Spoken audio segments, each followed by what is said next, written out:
Senhor, nós te agradecemos, Pai, te agradecemos por esse tempo, te agradecemos porque desde que chegamos aqui, o Senhor, de alguma maneira, muito profunda, está nos falando.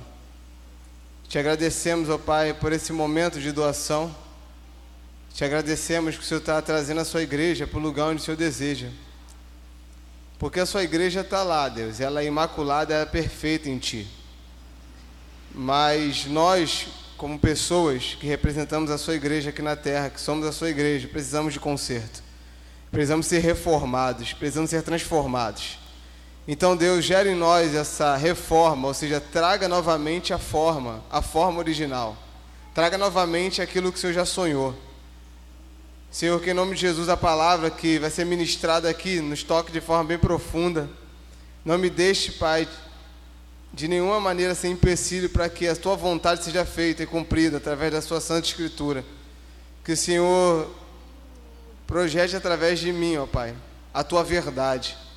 Assim como o Senhor tem falado comigo nesses dias, de forma tão profunda, tão conflitante, confrontante, na verdade.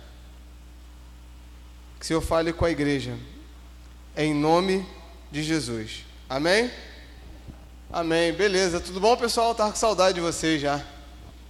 Na verdade, seria semana passada que eu estaria aqui, não tive condição de estar. Nem sei quem ministrou, mas provavelmente estavam bem acompanhados aí na ministração.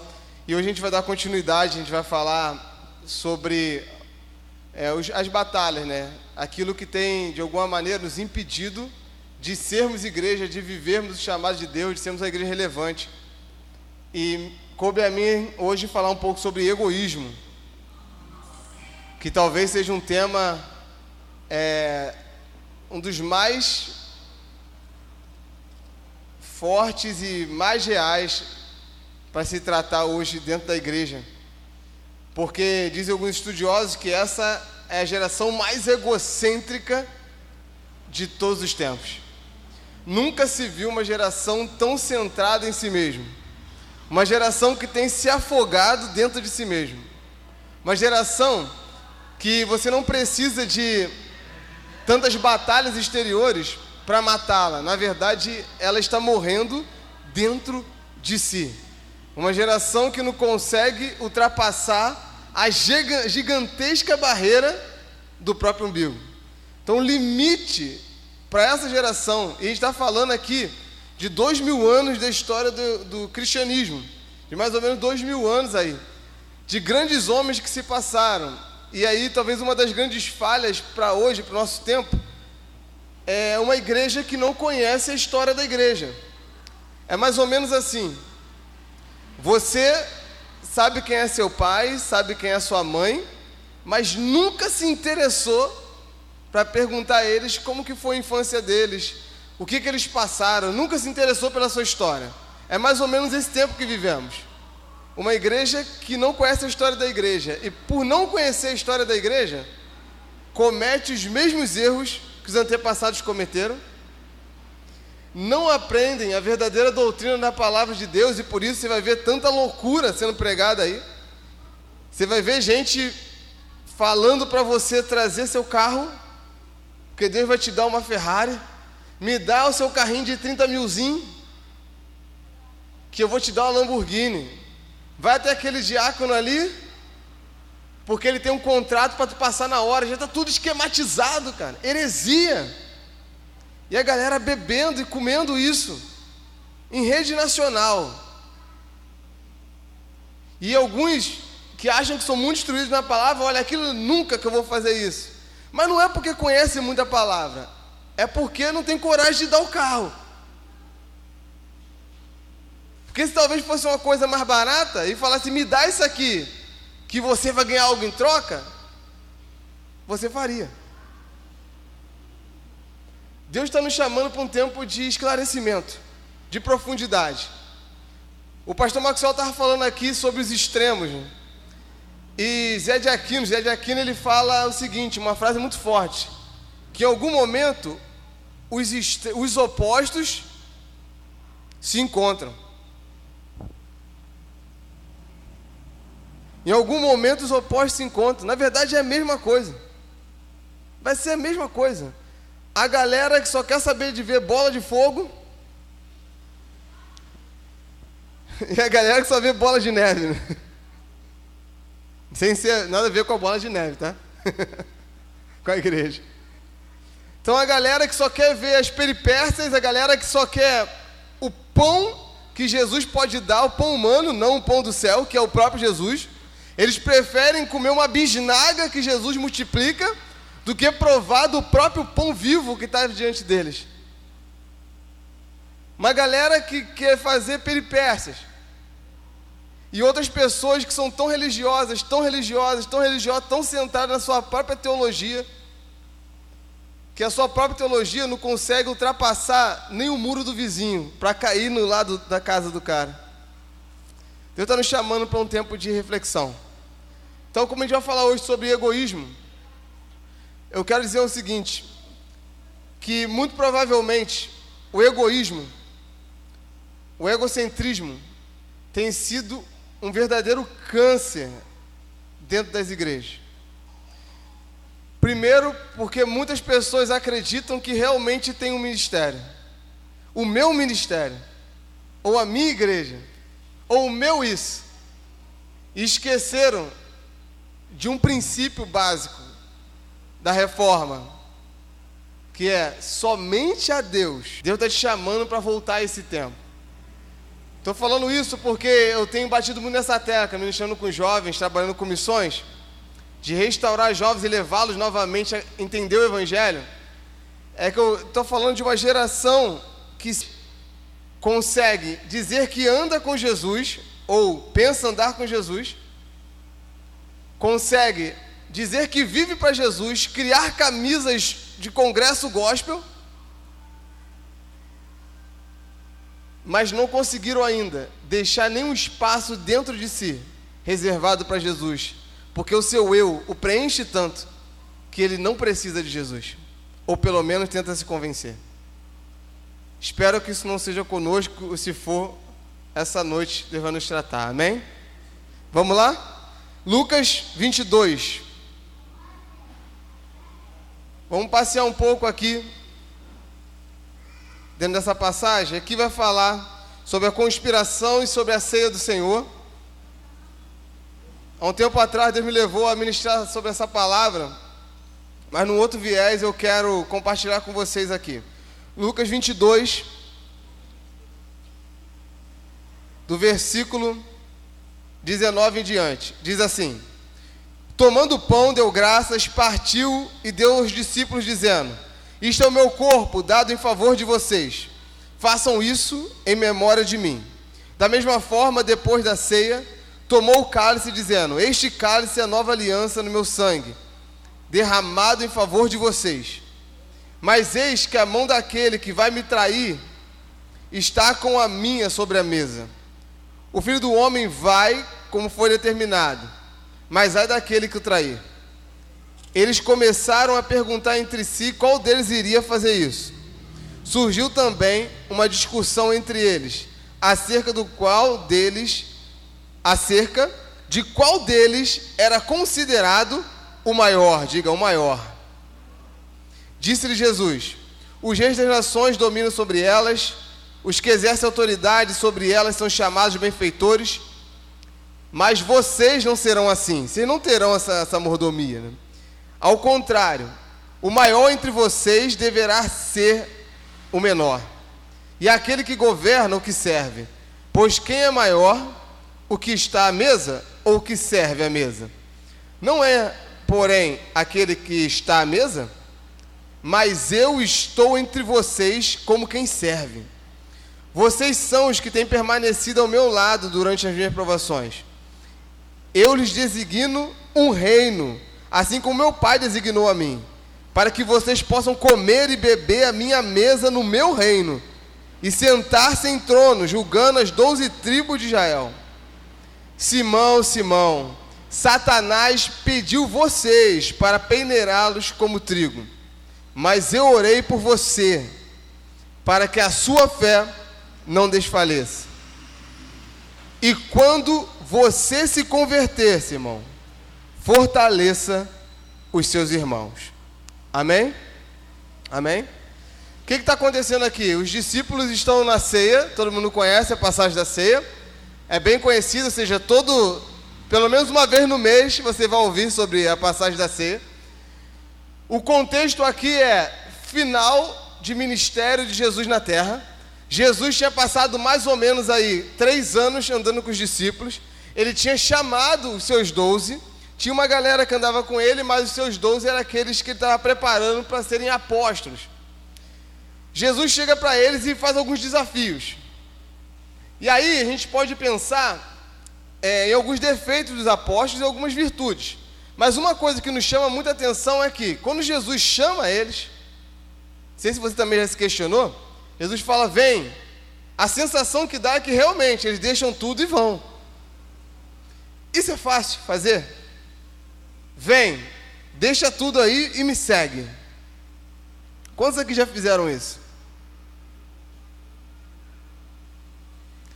Esses caras estão andando com Jesus. Em um determinado momento, ele fala assim, vocês vão de 2 em 2, vocês vão pregar, vão curar, vocês vão ter um gostinho do que é o reino, e viver o reino, porque quando eu for, o meu reino vai ser estabelecido dentro de vocês. O Espírito Santo vai ser o selo do meu reino, manifestado em vocês, e onde vocês passarem, o meu reino vai com vocês. Eles vão, curam, fazem sinais, milagres, proezas, voltam maravilhados de tudo aquilo. Vem Jesus fazendo maravilhas. De repente chega nessa cena, Jesus colocando o coração dele para fora, falando as últimas instruções para aqueles que deveriam dar continuidade ao seu ministério, para aqueles que deveriam ser Jesus na terra. E naquele momento, quando Jesus está falando das coisas mais profundas do reino, Jesus está falando para eles sobre dar para eles um reino, sobre sentar com eles nos 12 tronos, está falando de algo muito mais sublime, está falando da eternidade com os caras. Quando Jesus está falando que um vai traí-lo, que era necessário ele morrer, aqueles 12 homens que eram a nata, digamos assim, do evangelho que estava sendo fundamentado ali, olham para eles e para ele levanta uma questão muito profunda. Tá ok, muito legal o que você está falando, Jesus, mas temos uma pergunta. Quem da gente aqui é o melhor? Quem da gente aqui é o maior? Quem da gente aqui dos 12 é o cara? Quem vai ser realmente sucessor? Tu chamou 12, mas imagino isso, né? Mas deve ter um aqui que... Quem? A sensação que eu tenho, cara, que parece que não está aqui, mas eu imagino, está Jesus pensando assim, vocês não entenderam nada, 3 anos, vocês estão pensando nas coisas dessa terra, cara. Vocês ainda estão aqui nesse nível, daqui a algumas horas vocês vão ficar aí sozinhos, vai ser com vocês, cara. Vocês estão perguntando quem é o maior? O mais impressionante é que Pedro, Tiago, João, só faltou o barquinho. Aquela galera toda estava andando com Jesus, dos mais íntimos, aqueles que estavam andando com Jesus. Eles não são gente fraca não, porque já tinham abandonado tudo para seguir Jesus. E meu irmão, é possível você abandonar todas as coisas dessa terra? Pelo menos na nossa geração isso aí está sendo bem difícil de se fazer, porque esse daí é o nível 1 do evangelho. Olha o seu irmão, diga assim, nível 1. Abandonar as coisas por amor a Jesus. Dar as coisas por amor a Jesus. Esse é o nível 1, meu irmão. Esse foi o nível primeiro que os discípulos passaram. Deixaram tudo. Pedro abandonou as redes. Pedro abandonou os peixes da sua empresa. Deixou para trás a família. Estava por ali, né? Por perto, mas estava seguindo Jesus o dia todo. Andando para cima e para baixo. Mas Pedro não tinha abandonado a si mesmo. Para deixar Jesus realmente habitar dentro dele. É possível, meu irmão, você dizer que dedica toda a sua vida a Deus, mas Deus não ser o Deus da sua vida. O egoísmo é aquele momento em que você quer ser o centro de tudo, em detrimento do outro. O egoísmo mata o outro. O egoísmo não permite que o evangelho nasça naquele lugar. Porque o evangelho é o lugar do outro. O evangelho, melhor, o evangelho transforma o outro no próximo. A antropologia, mais ou menos, vai dizer o seguinte, que o outro é aquele cara que concorre com você, que luta pelo espaço. E Jesus chama o evangelho do próximo. O próximo não é aquele que concorre comigo. O próximo é aquele que é igual a mim e que tem os mesmos direitos que eu no reino do meu Pai.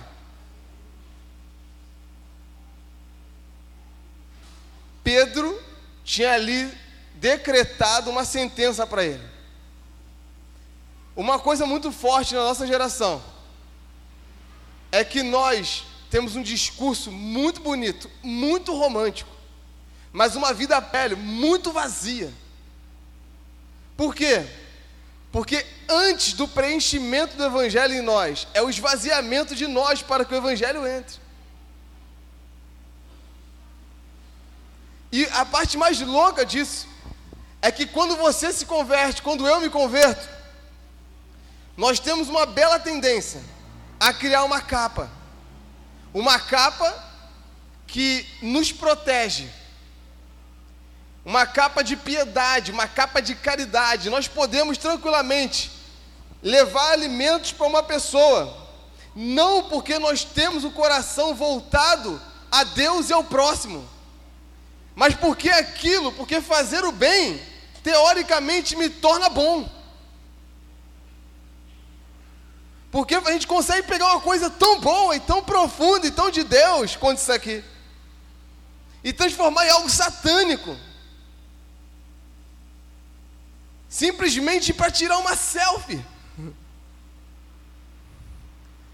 Eu não concordo muito com essa tese que eu vou dizer aqui, mas tem algumas verdades.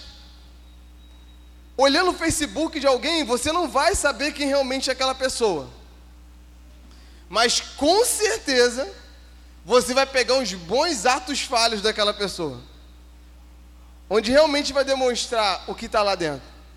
Jesus, numa discussão ali com os caras, falando com eles, olha para Pedro, que sempre se colocou como um pouco do líder, né?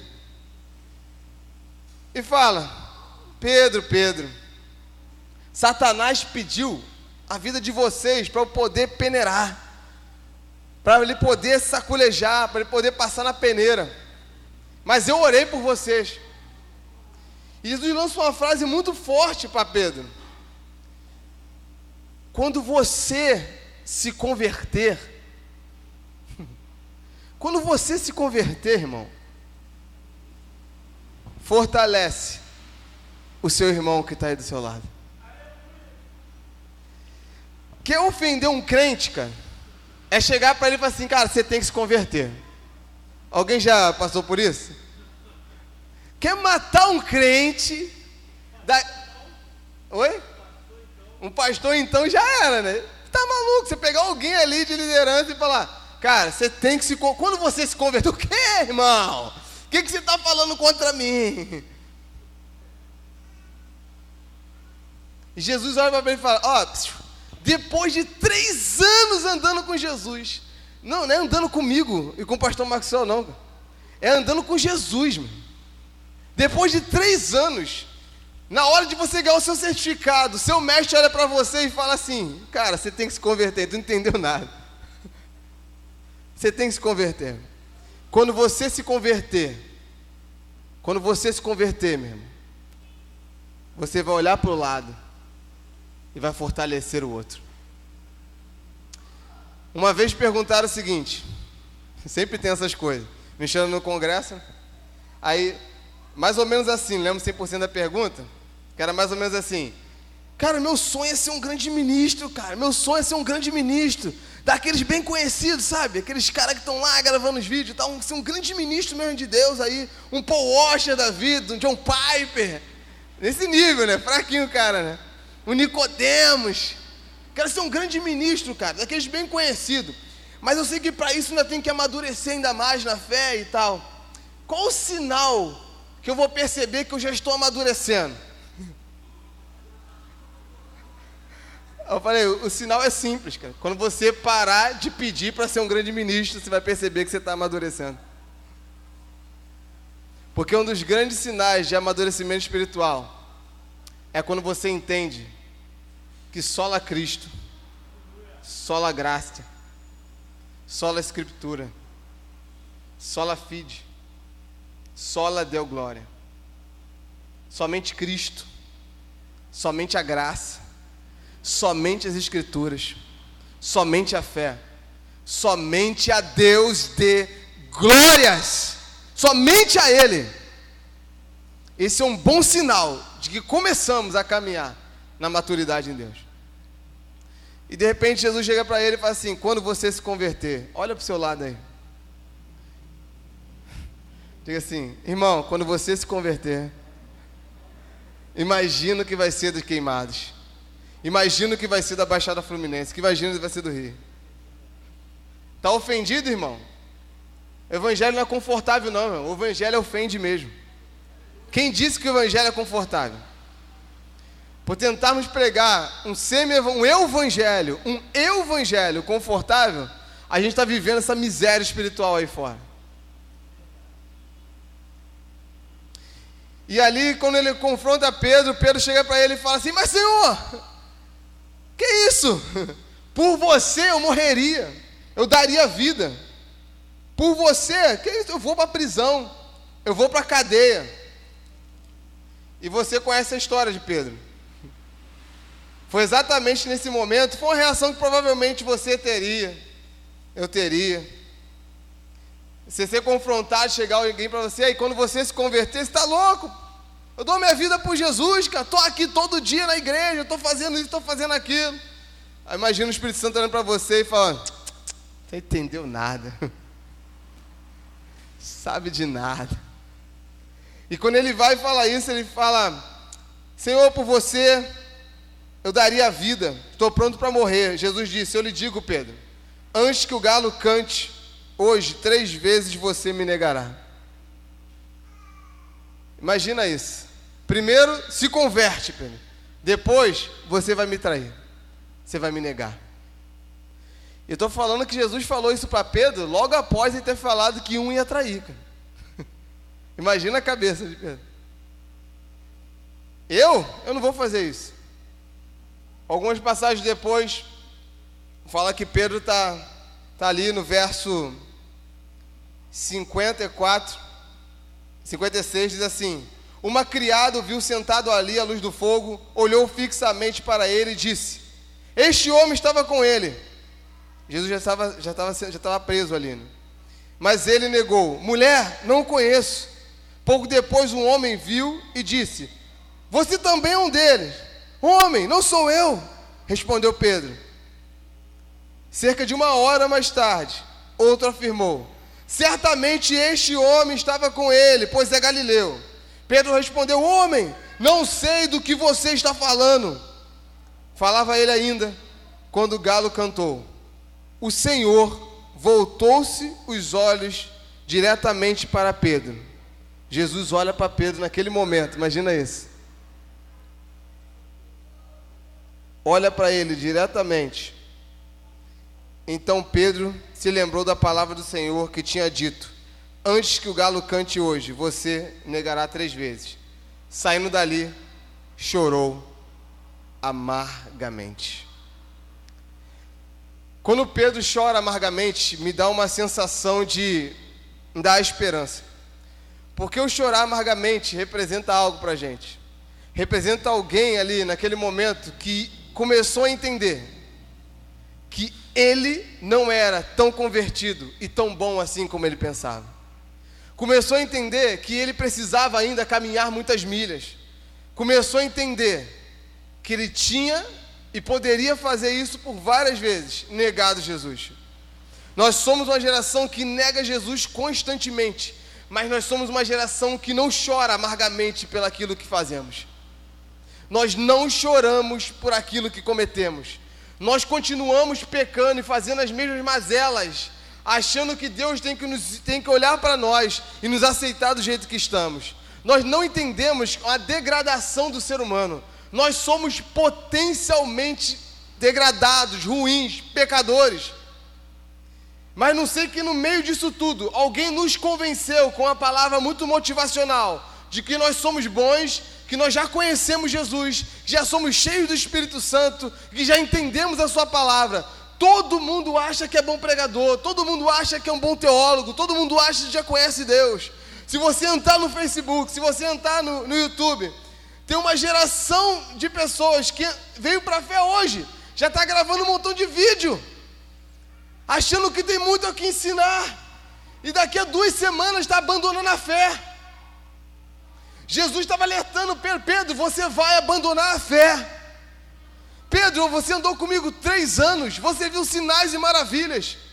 Olha o seu currículo, Pedro, você viu sinais e maravilhas, você andou comigo, você abandonou tudo para andar comigo, você curou pessoas, você viu multiplicação, você foi o único cara que andou sobre as águas alguns passos. Mesmo com esse currículo todo, Pedro, você vai me negar. Irmão, quem é você e quem sou eu para acharmos que já chegamos lá?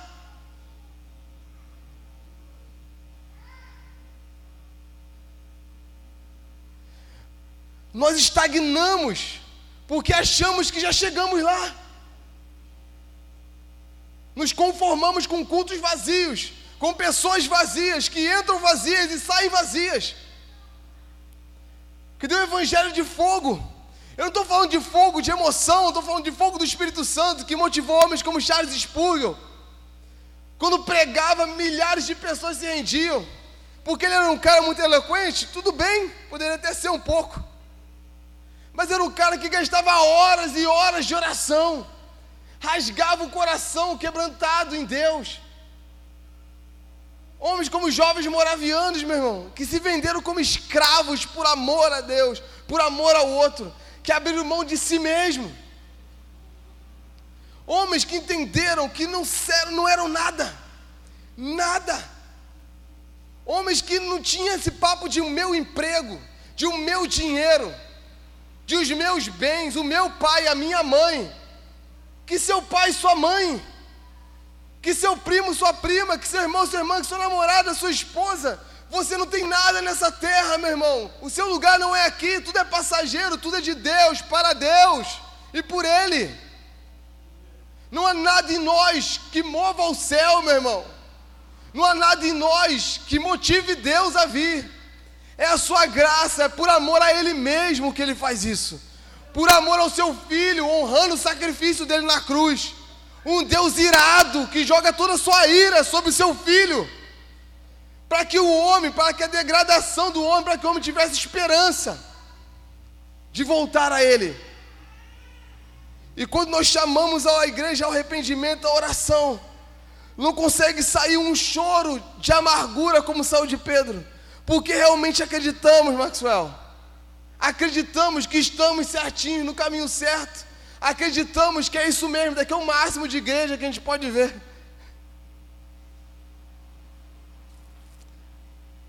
Pedro, quando você se converter, Pedro, fortalece o seu irmão que está do seu lado.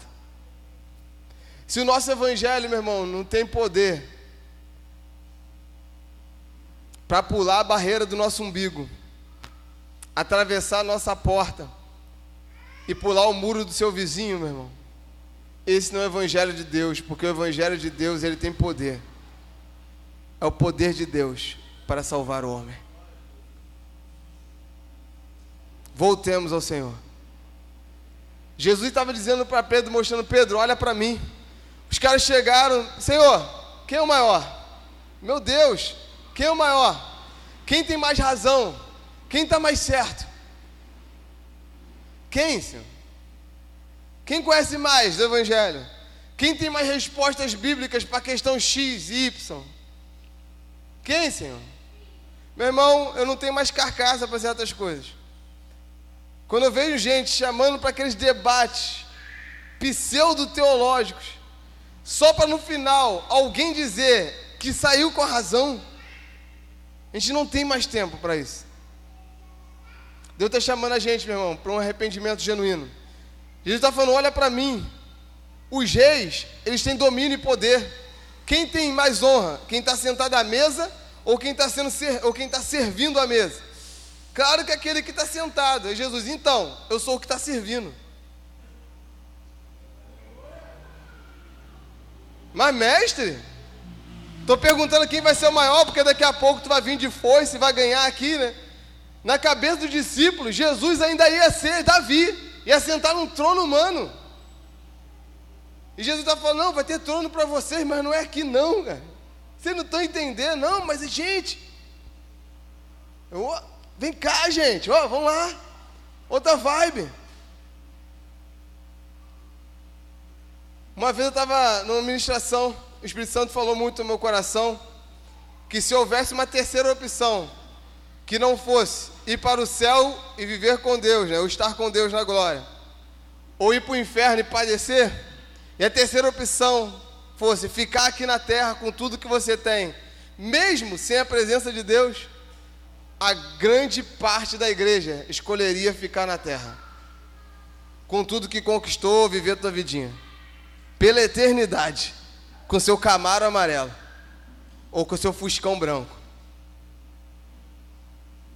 se devorando, caindo na lascívia, sem o Espírito Santo, já era, eternamente.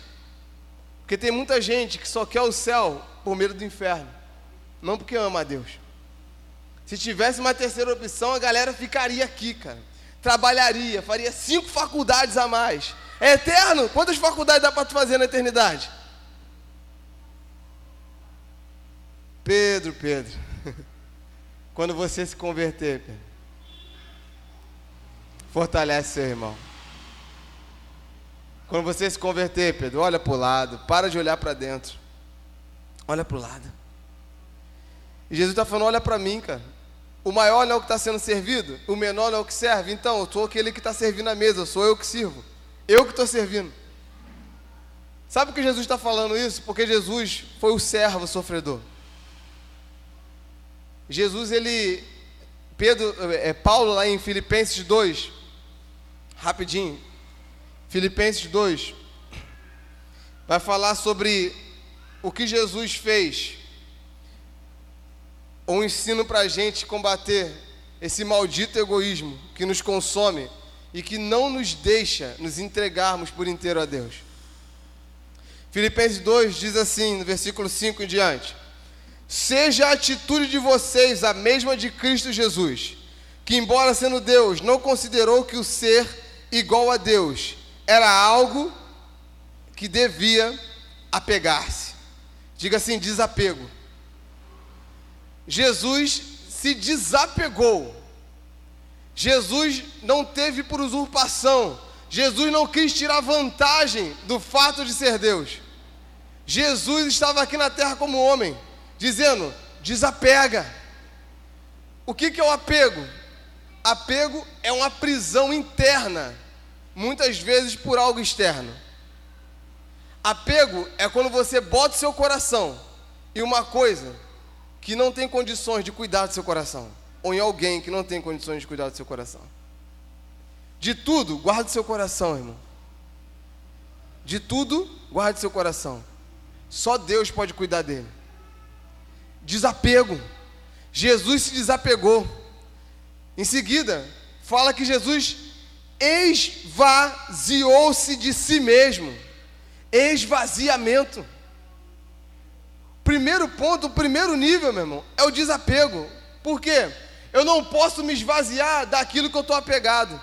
Abre lá o teu armário, pega o seu irmão, abre o seu armário e vão lá, vão esvaziar o armário, dá tudo que você tem.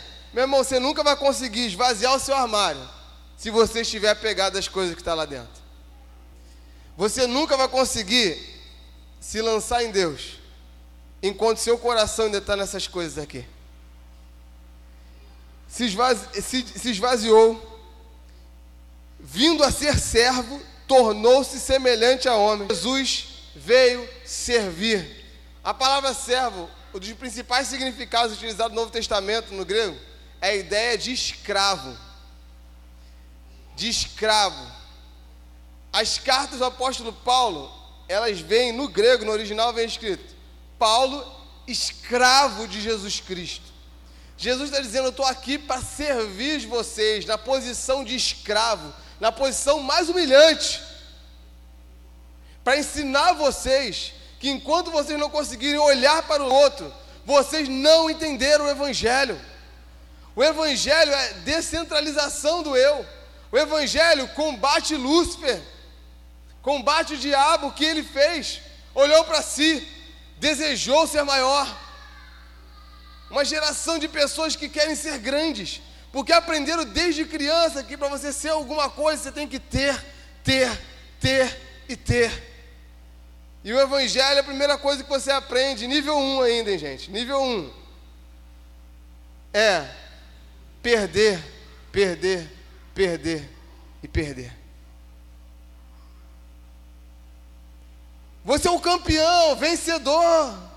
Você é isso. Quem te viu passar na prova e não te ajudou, irmão.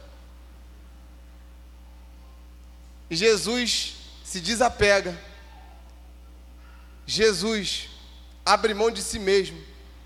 Jesus se coloca como servo, ao ponto de lavar os pés do discípulo, que só o escravo fazia isso. Já falei sobre isso com vocês. Se coloca peladão, mostra a sua nudez, Jesus. Coloca uma toalhinha na cintura. Que humilhação para o próprio Deus. Se agacha nos pés de gente semi-analfabeta. Nada contra o semi-analfabeto. Estou falando da posição da época, dos caras letrados que ocupavam uma posição superior. Tem nada a ver com posto, né? Com quem é melhor ou pior. Porque no reino de Deus não tem isso. No reino de Deus nós somos um reino de sacerdotes. Todos nós. Onde o sumo sacerdote é só Jesus. No reino de Deus não tem hierarquia. Ou melhor, a hierarquia no reino de Deus é Deus e todos nós. Sabe por que não tem hierarquia? Porque no reino de Deus é sujeitai-vos uns aos outros. Eu me sujeito a você, você se sujeita a ele, ele sujeita a ela, e assim vai, então não tem ninguém maior. Pedro, no dia que a gente se converter, a gente vai entender isso. A gente não precisa brigar por posição. Nós precisamos lutar para que o reino se manifeste através de nós. Porque você não tem posição. A única posição ocupada é a de Deus. Nós somos irmãos iguais. Amém? Amém ou não? Ele se desapegou, se humilhou, se desapegou, esvaziou, se tornou servo. 8. E sendo encontrado em forma humana, humilhou-se a si mesmo. Diga assim, humilhou-se. Humilhar-se significa se colocar numa posição inferior, de forma voluntária. Nesse contexto, para que o outro e o reino tenham benefícios, mesmo que você não. Colocar-se de forma voluntária, numa posição inferior. A Bíblia fala o que pra gente? Os humilhados serão exaltados, amém? Não, está errado. Isso é a Bíblia de qualquer outra seita, menos a nossa. Os que se humilham serão exaltados. Viu como é que a gente transforma a palavra quando nos interessa? Os que se humilham, os que se colocam numa posição inferior, de forma voluntária, porque talvez o seu irmão novo na fé não consegue fazer isso. E por ele não conseguir fazer isso, você vai se humilhar e vai servi-lo. Mas eu estou mais tempo aqui, eu tinha que ser mais honrado. Daqui a pouco eu te ensino o que é honra, segundo os padrões de Deus. Mas vamos lá. Porque hoje em dia a gente está numa febre de honra, meu irmão. Numa febre de honra, um desespero, um frenesi de honra. Eu não estou falando de você respeitar ou amar o seu líder. Você segue o seu pastor, não porque ele tem uma posição superior a você, mas porque você o ama e que você entende o ministério que Deus deu na Bíblia. A uns, Deus deu. Ou seja, Deus pegou esse cara ali e deu para a igreja. Ele é um presente para vocês, cara. A uns, Deus deu. Como? Aí vai vir apóstolos, mestres, etc. A uns, algumas pessoas, Deus pegou e falou assim: vem cá, Ariane, você vai ser presente de Deus para essa comunidade aqui. Eles vão te sugar. Você vai servi-los, vai honrá-los. Vem cá, fulano, Deus deu esse cara lá para a Etiópia. Deus deu esse cara lá para o Nepal. Deus deu. Quando a gente fala dos apóstolos, né, cara? Só o sangue de Jesus. Ninguém merece, cara. Um frenesi de apóstolo aí, cara. Uma galera que chega, levanta a mão agora, a partir de hoje eu sou. Você quer saber, se a gente for pegar o termo apóstolo e trazer para hoje, sabe o mais próximo de apóstolo que nós teríamos hoje? Missionário. Ponto. Na prática é isso. Apóstolo é aquele cara que vai primeiro, o desbravador, o que abre caminhos.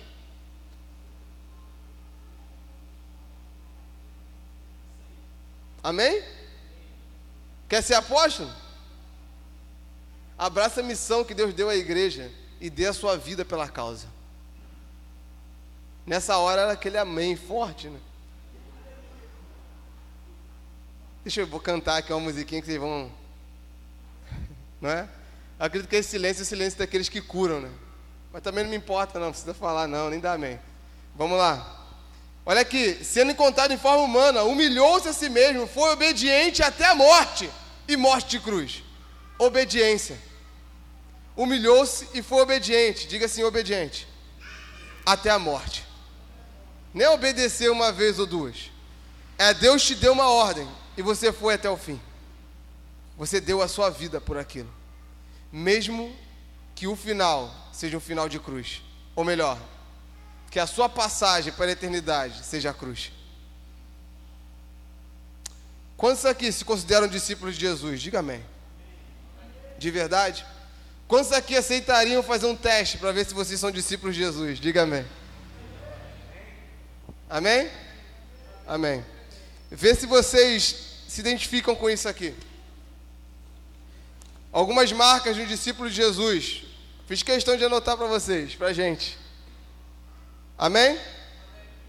Faça uma autoanálise, porque a gente está falando sobre combater o eu, combater o egoísmo. Então esse é o momento de você olhar para você e ver se você ainda está cheio de você.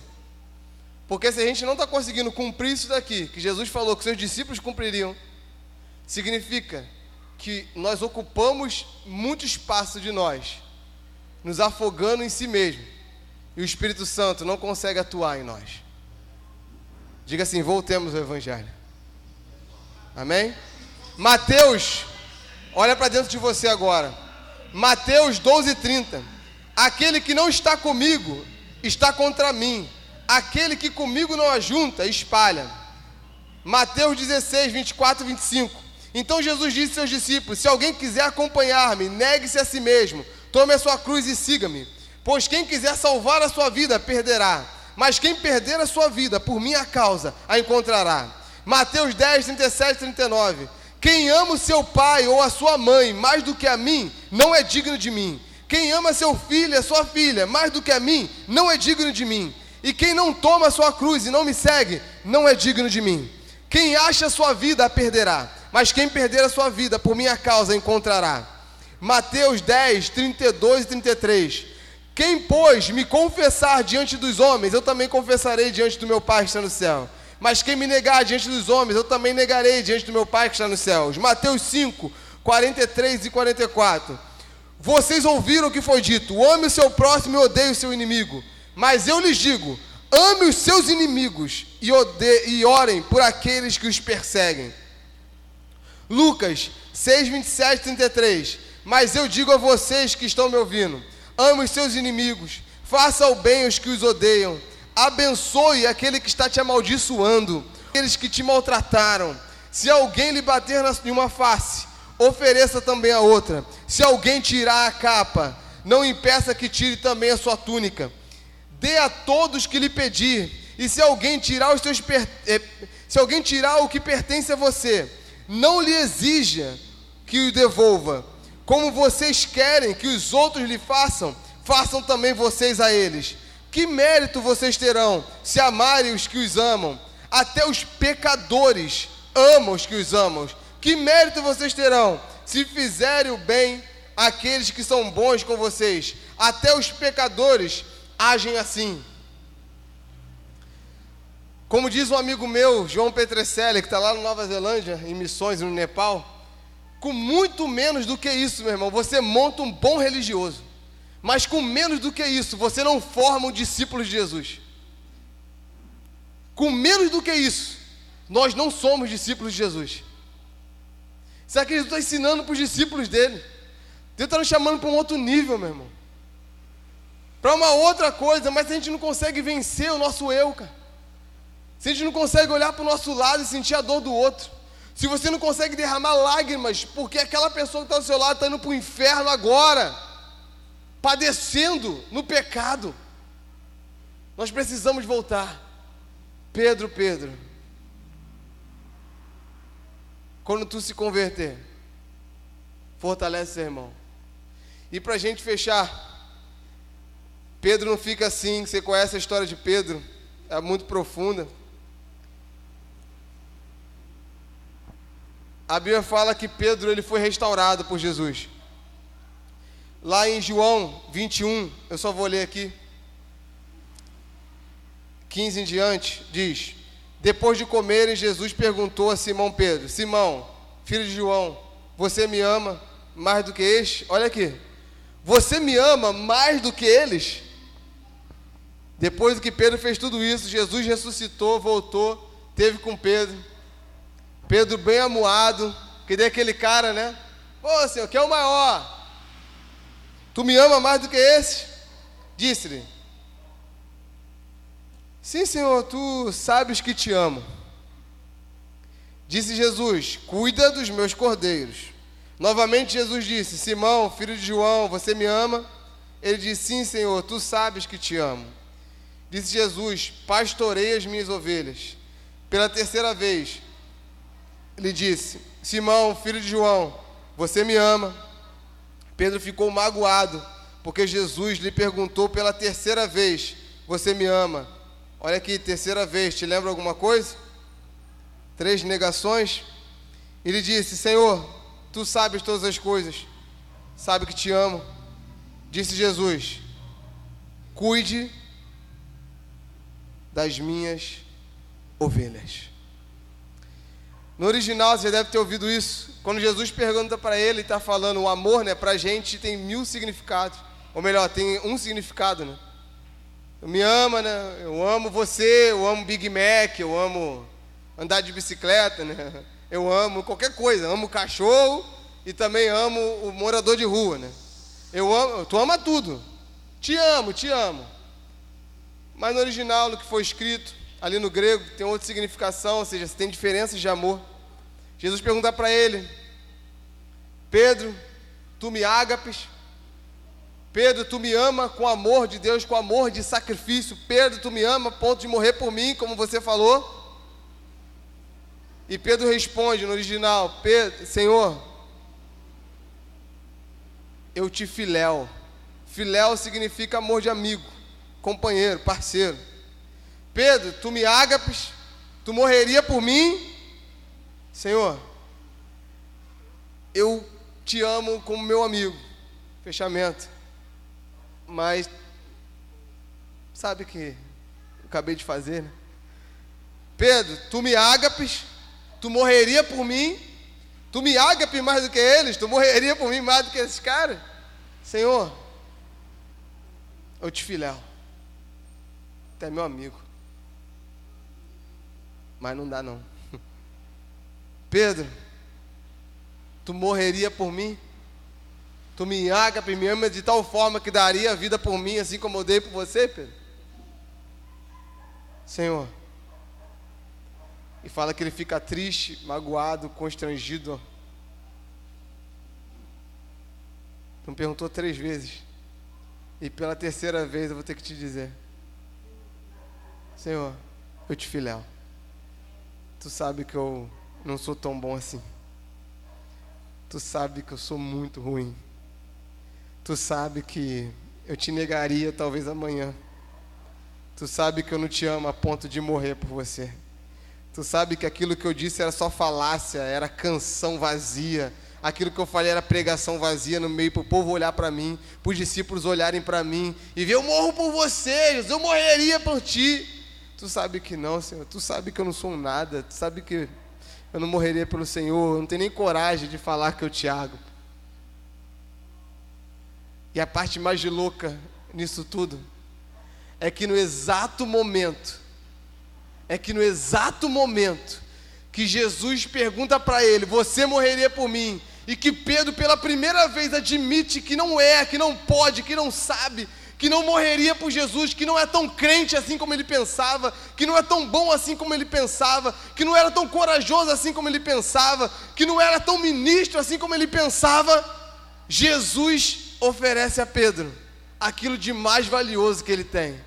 Agora, Pedro, que você disse que não é nada, agora, Pedro, que você reconheceu a sua depravação como ser humano, agora, Pedro, que você entendeu que por você não poderia morrer por mim, que por você mesmo tu não pode fazer nada, agora que você reconheceu que você é o pior de todos, toma o meu rebanho e cuida dele, porque agora você começou a se converter.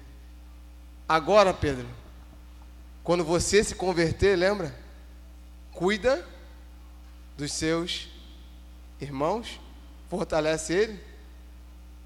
No momento em que Pedro reconheceu quão ruim ele era, quando ele achou que ele era menos convertido, Jesus fala para ele, agora começou o processo da sua transformação. Toma e fortalece as ovelhas. Amém? É isso que precisamos. É isso. Uma consciência plena e total de que não somos nada, de que não temos nada, de que não podemos nada, de que eu não domino nada, de que a igreja não é minha, de que as ovelhas não são minhas, de que o ministério não é meu, de que eu não sei fazer nada de bom, que não tem nada em mim que possa motivar Jesus a me dar pessoas para cuidar. No momento que a gente como igreja nos arrependemos e nos rasgarmos e entendemos o Evangelho, que é o Evangelho do que serve, do menor, nesse momento a conversão começa a ser gerada, porque nesse momento houve um esvaziamento, o egoísmo foi morto, e quando Pedro estava vazio, se sentindo um nada, vazio, não tem mais nada dentro de mim, Senhor, não tem nada das minhas convicções, vazio de si mesmo, Jesus falou, agora você está preparado para ser preenchido de mim, do meu Espírito, agora que você entendeu que não há um homem sequer justo na terra,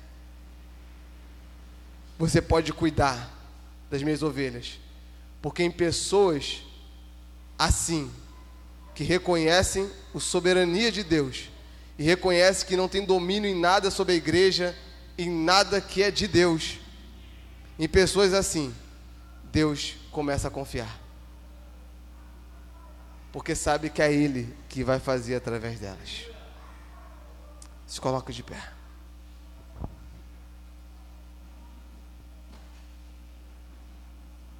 Nós vamos orar, meu irmão. E eu quero muito que esse momento seja um momento de verdade entre nós. Não sei se você sabia, só para a gente fechar, esse mês é um mês aqui no Brasil que está falando sobre o combate ao suicídio. Sim? Setembro Amarelo. E eu já acompanhei alguns jovens, isso aí fica, não sei se ainda está gravando, se tiver, que alguns jovens que se perderam. Eu já vi algumas histórias de famílias que se perderam junto com jovens que cometeram suicídio. Em 30 segundos, uma pessoa comete suicídio no mundo. Isso significa mais ou menos quase 1 milhão de pessoas tirando a própria vida. Isso seria mais ou menos como você pegar e matar 5 Brasis.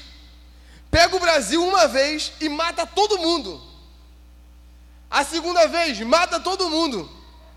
Nasce de novo o Brasil inteiro, com 200 milhões de pessoas, mata todo mundo. Pela 4ª vez, indo para a 5ª vez, você pega 5 populações do Brasil. É o que morre por ano cometendo suicídio. E você pergunta à igreja, a maioria nem sabe disso. Mata mais do que a AIDS e as guerras juntas.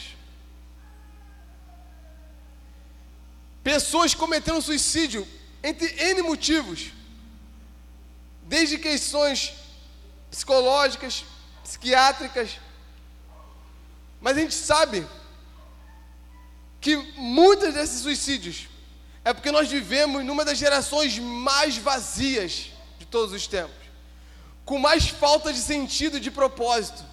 E eu não estou falando que o crente está isento disso, não. Nós vivemos uma pressão, um frenesi. Esse mês um pastor cometeu suicídio. Um homem de Deus. Um homem que é relevante na comunidade, mas tanta pressão sobre aquele pastor, tanta pressão sobre aqueles líderes, de resultados, não digo nem que seja esse, no caso desse pastor, mas tantos outros, com pressão de resultado, como pessoas fossem números. Pessoas acham que são caça-fantasma, fica por aí caçando alma, esquece que são pessoas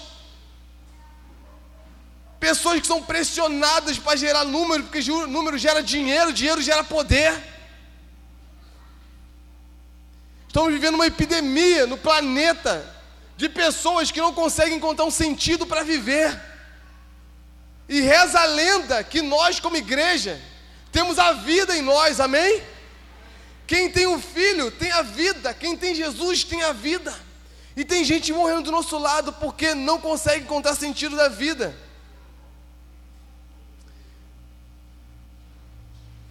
Eu compartilhei com vocês aqui uma palavra que Deus tinha me dado, muito forte, de um sonho, Deus me deu na palavra. Jeremias 5. Há ímpios no meio do meu povo, homens que ficam em esconderijo como caçadores de pássaro, ficam à espreita tentando capturar a gente e colocar dentro das gaiolas. Estão ricos e poderosos, cheios de obras más, não se empenham na causa do órfão, do pobre, das viúvas. Estão gordos e bem alimentados porque estão sugando o seu povo. Está lá Jeremias 5, nos últimos versículos. Não devo eu castigar uma nação como essa? Não devo eu vingar-me de um povo como esse? Uma coisa horrível tem acontecido na igreja, no meu povo, diz o Senhor. Profetas profetizam mentira, sacerdotes governam com a sua própria autoridade, e o meu povo gosta dessas coisas. Mas o que vocês vão fazer quando tudo isso chegar ao fim, diz o Senhor? Isso vai acabar, meu irmão. Isso vai terminar, tem hora contada para isso acabar. Deus vai pegar esses homens, Deus vai gerar a sua justiça, Deus vai trazer uma noiva santa, restaurada através das Escrituras, através da sua graça, através da fé do seu Filho, da glória dada a Deus. Isso tem que acabar e tem que começar conosco. É tempo de voltarmos ao Senhor. Eu quero orar. Se você quer junto comigo voltar a Deus e pedir: Deus, esmaga o meu eu, me ajuda a ajudar essas pessoas, Pai, porque eu aprendi minha vida toda que eu tenho a vida em mim e que dê essa vida gerando vida no outro. Não dá mais tempo de brigarmos, meu irmão, por coisas tolas. Não dá mais tempo. Se você tem uma chamada de Deus, e todos nós temos, se Deus já queimou teu coração para alguma coisa que você abandonou, em nome de Jesus, se torne um discípulo de Jesus e arrisque uma vez na sua vida se entregar por completo a Deus. Não deixe chegar no final da tua vida você pensar como seria se realmente eu tivesse me convertido. Esse é o meu desafio que eu tenho feito com a minha esposa todos os dias, meu irmão. De oração e jejum, e temos buscado. Eu falei: meu amor, eu não sei o que vai ser daqui para frente, mas uma coisa é certa: não dá mais para voltar. Eu quero pelo menos uma vez na minha vida sentir, não pela fama ou pelo sucesso daqueles homens, mas sentir o que esses grandes homens da fé, esses homens até desconhecidos, os verdadeiros heróis da fé, que não estão na mídia, que não estão brilhando, que não estão vendendo milhões em CD e DVDs, que estão lá nas trincheiras, dando a vida, pelo menos uma vez na minha vida, eu quero sentir 100% do que é entregar toda a minha vida, queimar toda a minha vida até a última gota a Deus, porque senão não faz sentido subir nos altares, ir de lugar em lugar, e dizer que estou discipulando pessoas. Eu vou estar formando um montão de egocêntrico, mentirosos. Eu tenho que viver o evangelho que eu prego na minha vida, senão não faz sentido entrar pelas portas de qualquer congregação, e isso não vai me salvar naquele grande dia. Amém? Vamos orar.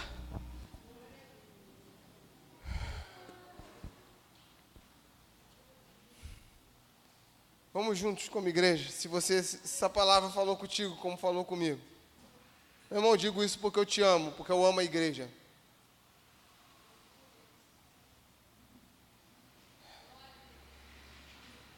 Voltemos ao Senhor. Voltemos ao Evangelho. Fale com Deus, irmão. Fale com Deus. Senhor, olha para nós. Olha para nós. Senhor, somos como Pedro, Pai, precisamos nos converter, sermos transformados todos os dias. Senhor, nos leva novamente ao seu Evangelho, nos leva novamente à sua cruz. Nos leva, Pai, aos princípios do Senhor. Nos leva aos princípios da sua Escritura. Nos leva a ter paixão pela sua Escritura. Nos leva a devorar, Pai, esse livro e querer conhecer o Senhor de forma profunda. Nos leva novamente, ó Pai, a ter paixão, ou nos leva pela primeira vez a entender o que é ser realmente um discípulo de Jesus. Nos leva, Deus, perto de Ti ao arrependimento, a chorar amargamente como Pedro. Chorar amargamente como Pedro porque Te negamos tantas vezes. Chorar amargamente como Pedro porque vivemos numa igreja que tem mentido tanto. Chorar amargamente como Pedro, Pai, porque olhamos para o Brasil e vemos o Brasil definhando, ó Pai, espiritualmente, por uma miséria espiritual, por pessoas que não conhecem as suas escrituras, não conhecem a história da igreja, não conhecem nada da doutrina bíblica, não conhecem quem é Deus, não conhecem os atributos de Deus. Pessoas, ó Pai, que têm sido fake, pessoas, ó Pai, que têm sido marionetes em grandes templos, pessoas que têm sido extorquidas, ó Pai, sugadas, pessoas, ó Pai, que têm sido consumidas, ó Pai, consumidas por homens cruéis que ficam à espreita, pendurando, Deus, gaiolas com essas pessoas. Mas também não são pessoas inocentes, Deus. Tantas dessas pessoas gostam dessas coisas. Elas gostam, ó Pai, desse glamour. Elas gostam, ó Pai, de facilidades. Elas gostam, ó Deus, de glória própria. Elas rejeitam a sua cruz, Jesus. Elas rejeitam o seu sacrifício. Elas rejeitam, ó Pai, as Escrituras. Elas rejeitam aquilo que é verdadeiro. Nem se interessam, ó Pai, por conhecer. Nem se interessam, Deus, a viver o verdadeiro Evangelho. Senhor, traga a sua justiça nesse tempo, Deus. Traga a tua verdade nesse tempo. Traga-nos, Deus, leva-nos novamente ao Senhor. Gera um arrependimento genuíno em nós. Traga um avivamento fundamentado na sua palavra, Deus. Traga um avivamento, Deus, que invade as favelas. Um avivamento que vai através de nós, ó Pai, nos bairros carentes. Um avivamento que alcança o pobre, que alcança o necessitado, que alcança as viúvas, que alcança os órfãos, que alcança, ó Pai, os ricos e poderosos, para que eles entendam, Deus, que por amor a Ti eles têm que olhar para o outro, e por amor ao outro eles têm que dar aquilo que eles têm, porque, Deus, nada é deles, tudo é do Senhor. Nos leva ao Senhor novamente, Deus. Nos leva, Deus, um arrependimento consciente. Nos leva, ó Pai, não arrependimento de templo de gritaria, que muitas vezes saímos mais vazios do que entramos, que gritamos que vamos nos arrepender, mas pisamos para fora, não nos arrependemos e reproduzimos o pecado, a promiscuidade, a prostituição, o egoísmo. Brigamos por título, já sentimos inveja do outro, mas nem temos coragem de admitir isso. Ficamos incomodados quando o outro recebe um tapa nas costas e nós não.